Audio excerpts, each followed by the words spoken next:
Yo, what's going on, everybody? It is Thursday, August 31st. In a couple of hours, I'll be heading out to the airport to fly back to Los Angeles. So this is my last video here from New York. It was cool coming back here, but like I said, I was curious as to what my emotional reaction was going to be. And basically, I didn't have one. Like it didn't affect me. I didn't have any nostalgia. I didn't feel like, gee, I really miss this place. I like California, I like Los Angeles, and I'm happy that I moved out there. So like, it was kind of a surprise, the reaction I had when I came back here. But anyway, let's talk a little bit about the market. Today's the last day of August. As you know, 2 days ago, when we had that big rally, I said that was probably the top in this cycle. And again, I'll explain what I mean by the cycle. But I am now seeing that the leading government spending flows, you know, they've slowed down quite a bit, which is negative. You know, that's always the core of my analysis. As you know, I talk about these flows, and that drives everything. That's the first derivative of all economic activity.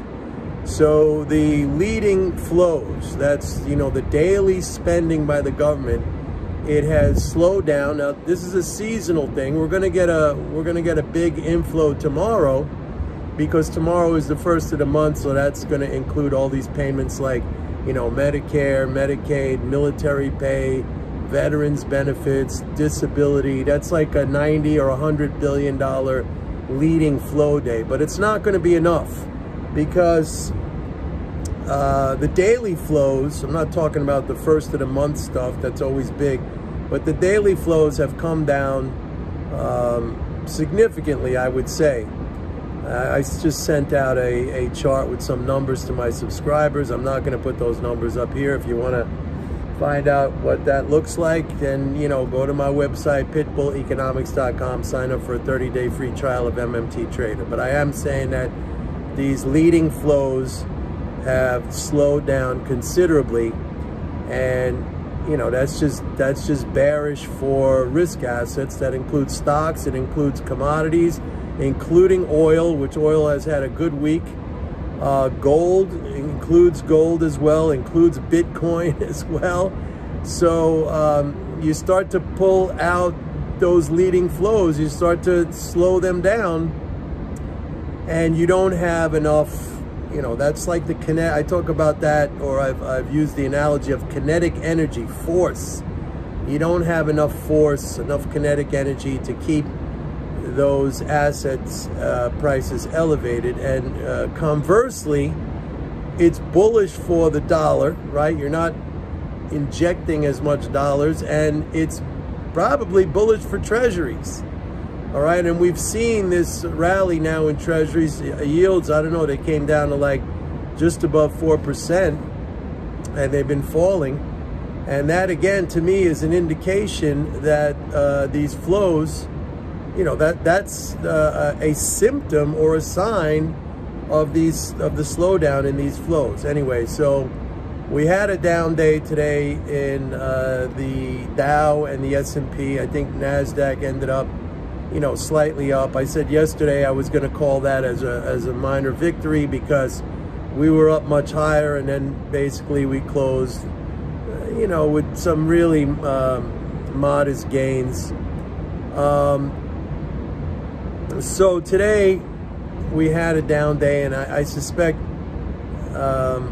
if we don't see that follow through tomorrow, because again, tomorrow is a big leading flow day, but I get the sense now that that money has already been spent, so to speak. I mean, people anticipate these deposits to come in, you know, these transfers to come in, and they act on that anticipation. So I think tomorrow, again, we're going to have another down day, and then, you know, we're in September as of tomorrow, and I've been telling you guys for months and months, September 15th, you know, that's the when I talk about the cycle, that's a quarterly corporate tax drain. And that, you know, that takes us all, this is why we have a seasonally weak period for the stock market in September and October. That takes us into mid-November before we get like some stability back in these flows where they, you know, they beef back up. Now, one thing that I should mention is that if you follow the daily treasury statement, and if you bought my course on how to, you know, kind of manipulate, work with those numbers and you know, figure out for yourself how to just record these things, then I should also let you know that there is a table on the daily treasury statement which is not among the treasury withdrawal table.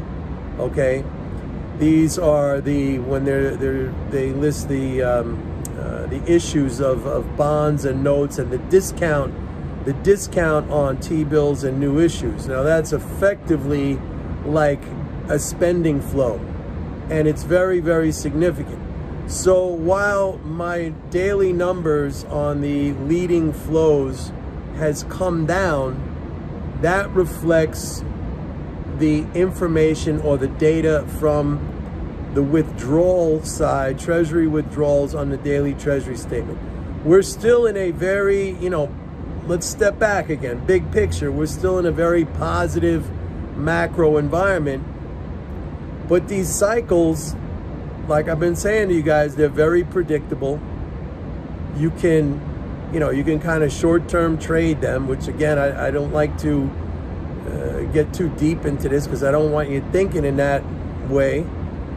But they're definitely playable. I mean, you could play these swings, and that's not only on the downside. I mean, you could tell when they're coming on the upside. When we have, you know, a boost in these leading flows that come, again, 4 times a year with these quarterly interest payments. You know, these quarterly interest payments are like 52 billion. They're very big.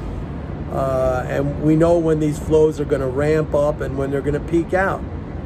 So it's just some additional knowledge and information that you should get yourself familiar with. You should avail yourself to this. And I try to do it here on this channel. I try to do it in my videos. But the best way to do it is to really, you know, get on my subscription list, start learning about this stuff, maybe buy that video course, Understanding the Daily Treasury Statement, etc., etc. But anyway, I think today is going to be a little bit of a short video. I got to head out to the airport pretty soon. And keep your eye on what happens tomorrow. I'll be, you know, I'll see you from California tomorrow, everybody. All right. See you tomorrow. Bye.